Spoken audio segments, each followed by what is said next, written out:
നമസ്കാരം. മലയാളി വാർത്തയിലേക്ക് സ്വാഗതം. കൗമാരക്കാരുടെ ഒരു വയോധികനെ കൊല്ലാനുള്ള ആസൂത്രണം ചെയ്ത രീതിയും ആ ആസൂത്രണം നടപ്പിലാക്കിയ വാർത്തയുമാണ് കേരളത്തിൽ കഴിഞ്ഞ കുറച്ച് ദിവസങ്ങളായിട്ട് ചർച്ച ചെയ്യപ്പെടുന്നത്. ഒരു 13-കാരിയാണ് ഇത്തരത്തിൽ തൻ്റെ സുഹൃത്തുക്കൾക്ക്, അതും കൗമാരക്കാരായിട്ടുള്ള സുഹൃത്തുക്കൾക്ക് ഇത്തരത്തിൽ തൻ്റെ മുത്തച്ഛനെ കൊല്ലാനായിട്ട് കൊട്ടേഷൻ നൽകിയത്. അതുമായി ബന്ധപ്പെട്ടിട്ട് അതിക്രൂരമായിട്ടുള്ള കൃത്യമായിട്ടുള്ള പ്ലാനിങ്ങോട് കൂടിയിട്ടാണ് ഈ കൗമാരക്കാർ ഈ വീട്ടിൽ വരികയും അവരെ വയോധികനെ കൊലപ്പെടുത്തുകയും ചെയ്തിരിക്കുന്നത്. പ്രതികളെ പോലീസ് 24 മണിക്കൂറുകൾക്കുള്ളിൽ തന്നെ പിടിച്ചു. ഈ 13-കാരിയെ ചോദ്യം ചെയ്യുന്നതിൽ നിന്ന് 13-കാരി വളർന്നു വന്നിട്ടുള്ള സാഹചര്യങ്ങളാണ് ആ പെൺകുട്ടിയെ ഇത്തരത്തിൽ കൊണ്ടുചെന്ന് എത്തിച്ചത് എന്നുള്ള ചില റിപ്പോർട്ടുകളും പുറത്തു വരുന്നുണ്ട്.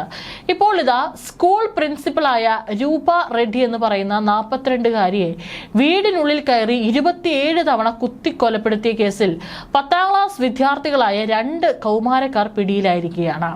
തെലങ്കാനയിലാണ് ഇത് നടക്കുന്നത്. തെലങ്കാനയിലെ നാൽഗൊണ്ട ജില്ലയിൽ ഓഗസ്റ്റ് 11-നാണ് ഈ ക്രൂരമായ കൊലപാതകം നടന്നിരിക്കുന്നത്. ഇതിനെ ഞെട്ടിക്കുന്ന വിശദാംശങ്ങളാണ് ഇപ്പോൾ പുറത്തു വരുന്നത്. സ്കൂളിൽ നടന്ന മോഷണത്തിന് പിടിയിലായതിന്റെ പകയും പണത്തോടുള്ള അമിത ആഗ്രഹവുമാണ് ഈ കൗമാരക്കാരെ ഈ കൊലപാതകത്തിലേക്ക് നയിച്ചതെന്നാണ് പോലീസ് പറയുന്നത്. ഓഗസ്റ്റ് 11-ന് രൂപ വീട്ടിൽ തനിച്ചുള്ള സമയത്താണ് കൊലപാതകം നടക്കുന്നത്. കൊല്ലപ്പെടുന്നതിന് തൊട്ടു മുമ്പ് ഇവർ ബന്ധുവായ അമ്മായിയുമായി ഫോണിൽ സംസാരിച്ചിരുന്നു. സംസാരത്തിനിടെ രൂപ ബാബു എന്ന് വിളിച്ചതിന് പിന്നാലെയാണ് ഫോൺ സ്വിച്ച് ഓഫ് ആകുന്നത്. തെലുങ്കിൽ കുട്ടികളെയും വിദ്യാർത്ഥികളെയും പൊതുവായി അഭിസംബോധന ചെയ്യുന്ന വാക്കാണ് ബാബു. ഈ നിർണായക വിവരമാണ് അന്വേഷണത്തിൽ വഴിത്തിരിവായത്. തുടർന്ന് സ്കൂളിലെ ജീവനക്കാരെയും വിദ്യാർത്ഥികളെയും കേന്ദ്രീകരിച്ച് പോലീസ് അന്വേഷണം നടത്തുകയായിരുന്നു. കൊലപാതകത്തിന് ശേഷം 2 വിദ്യാർത്ഥികൾ പെട്ടെന്ന് ധാരാളമായി പണം ചെലവഴിക്കാനും സുഹൃത്തുക്കൾക്ക് പാർട്ടി നൽകാനും തുടങ്ങിയതാണ് പോലീസിന്റെ സംശയം ബലപ്പെടുത്തിയത്. ബുധനാഴ്ച രാവിലെ കസ്റ്റഡിയിലെടുത്ത വിദ്യാർത്ഥികളിൽ ഒരാളിൽ നിന്ന് 1,51,000 രൂപയും ഐഫോണും കണ്ടെടുത്തു.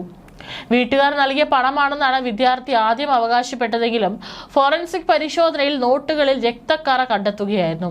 മദ്യപാനത്തിനും ആഡംബര ജീവിതത്തിനും അടിമകളായ ഇവർ പെട്ടെന്ന് പണക്കാരനാകാനാണ് കൊലപാതകം ആസൂത്രണം ചെയ്തതെന്നാണ് നാൽഗൊണ്ട SP ശരത് ചന്ദ്ര പവർ പറഞ്ഞിരിക്കുന്നത്. കേസിനാസ്പദമായ സംഭവം ഇങ്ങനെയാണ്. കൊലപാതകത്തിന് 15 ദിവസം മുമ്പ് ഒരു വിദ്യാർത്ഥിയെ സ്കൂളിൽ വെച്ച് ബാഗിൽ പണവും ഫോണും സൂക്ഷിച്ചതിനെ രൂപയും മറ്റ് അധ്യാപകരും ചേർന്ന് താക്കീത് ചെയ്തിരുന്നു. തുടർന്ന് ഇയാളെ ഹോസ്റ്റലിൽ നിന്ന് ഒഴിവാക്കുകയും മാതാപിതാക്കളെ വിവരം അറിയിക്കുകയും ചെയ്തു. ഇതിന്റെ പകയിൽ സ്കൂളിലെ ഫീസ് പിരിവ് നടക്കുന്ന ഓഗസ്റ്റ് 11-ന് രൂപയുടെ വീട്ടിൽ വൻ തുകയുണ്ടാകുമെന്ന കണക്കുകൂട്ടലിൽ 5 ദിവസം മുമ്പ് തന്നെ ഇരുവരും ചേർന്ന് പദ്ധതി തയ്യാറാക്കി. ഗ്ലൗസുകളും കത്തിയും സംഘടിപ്പിച്ച ഇവർ CCTV ക്യാമറകൾ ഒഴിവാക്കി പരിശോധന നടത്തുകയും ചെയ്തു. ഓഗസ്റ്റ് 11-ന് ഒരു വിദ്യാർത്ഥി മതിൽ ചാടിക്കടന്ന് വീടിനുള്ളിൽ കയറുകയും രണ്ടാമൻ പുറത്ത് കാവൽ നിൽക്കുകയുമായിരുന്നു. വീടിനുള്ളിൽ കയറിയ വിദ്യാർത്ഥി പണം തിരയുന്നതിനിടെ ഫോണിൽ സംസാരിച്ചുകൊണ്ടിരുന്ന രൂപ ഇയാളെ കണ്ടു. തിരിച്ചറിയുമെന്നും പോലീസിൽ അറിയിക്കുമെന്നും ഭയന്ന വിദ്യാർത്ഥി കയ്യിലുണ്ടായിരുന്ന കത്തിയെടുത്ത് രൂപയെ 27 തവണ കുത്തുകയായിരുന്നു. കൊലപാതകത്തിന് ശേഷം 2.5 ലക്ഷം രൂപയുമായി കളഞ്ഞ വിദ്യാർത്ഥി രക്തം പുരണ്ട വസ്ത്രങ്ങൾ ഓടയിൽ ഉപേക്ഷിച്ചു. പ്രതികളായ 2 കൗമാരക്കാരെയും കസ്റ്റഡിയിലെടുത്ത് ജുവനൈൽ ജസ്റ്റിസ് ബോർഡിന് മുന്നിൽ ഹാജരാക്കി.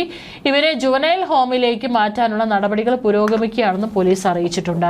കേരളത്തിൽ നടന്നിട്ടുള്ള കൊലപാതകവും ഏകദേശം സമാനമായ രീതിയിലാണ്. അതായത് മുത്തച്ഛനോടുള്ള പകയും പണം തട്ടിയെടുക്കാനുള്ള ഒരു വ്യഗ്രത കൊണ്ടാണ് ഇത്തരത്തിൽ 13-കാരി തന്റെ ഏറ്റവും അടുത്ത ആൺസുഹൃത്തുക്കൾക്ക് ഈ ഒരു കൊട്ടേഷൻ നൽകിയത്. ഇതിന്റെ അടിസ്ഥാനത്തിൽ ആൺസുഹൃത്തുക്കൾ കൃത്യമായി പ്ലാനിങ്ങോടുകൂടി എത്തുകയായിരുന്നു.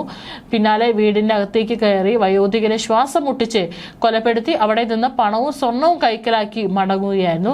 ഏതായാലും പ്രതികളൊക്കെ തന്നെ പിടിയിലായിട്ടുണ്ട്. ഇനി ഇവരെ കൂടുതൽ ചോദ്യം ചെയ്തുകൊണ്ടിരിക്കുകയാണ്. പെൺകുട്ടി കുറെ കാലങ്ങളായിട്ട് മാതാപിതാക്കളോടൊപ്പമല്ല ജീവിക്കുന്നത്. പലതരത്തിലുള്ള മാനസിക പ്രശ്നങ്ങളും ഈ പെൺകുട്ടി നേരിട്ടിട്ടുണ്ടായിരുന്നു. ഇനി കൂടുതൽ ചോദ്യം ചെയ്യുന്നതിൽ നിന്ന് മാത്രമായിരിക്കും കൊലപാതകത്തിന്റെ കൂടുതൽ ചുരുളുകൾ പുറത്തു വരികയുള്ളൂ.